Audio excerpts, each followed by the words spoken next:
আপনি কি ইউরিক অ্যাসিডের সমস্যায় ভুগছেন? কন্ট্রোল করতে চান ইউরিক অ্যাসিড?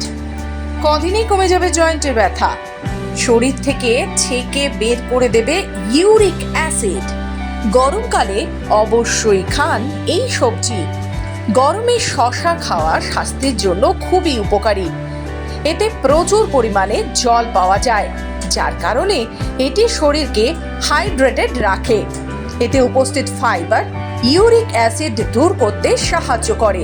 এর নিয়মিত সেবন জয়েন্টে ব্যথা এবং ফোলার সমস্যা থেকে মুক্তি দিতে পারে।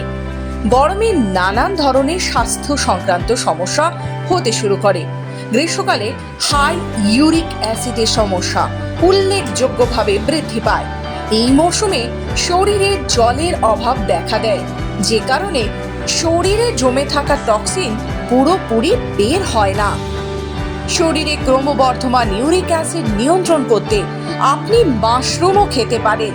এতে বিটা গ্লুকান পাওয়া যায়, যা জয়েন্টের ফোলাভাব ও ব্যথা কমাতে সাহায্য করে। এর ব্যবহার ইউরিক অ্যাসিডের মাত্রা কমাতেও সাহায্য করে। উচ্চ ইউরিক অ্যাসিডের রোগীদের গ্রীষ্মে কুমড়ো অবশ্যই খাওয়া উচিত। এটি একটি কম পিউরিন যুক্ত খাবার।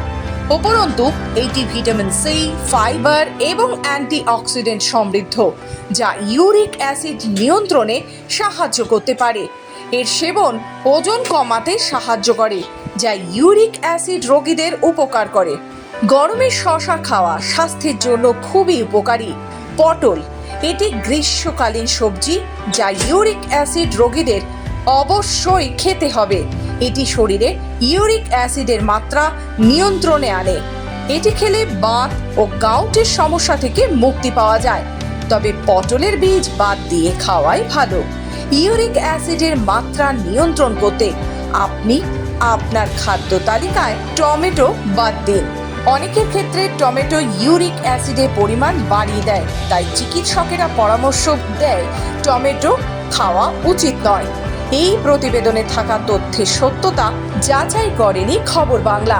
প্রতিটি মানুষের শরীর এবং তার রোগের ধরন আলাদা। কোনো নতুন কিছু শুরু করার আগে অবশ্যই বিশেষজ্ঞের পরামর্শ নিন। আপনি সুস্থ থাকুন, এই আমাদের একমাত্র লক্ষ্য।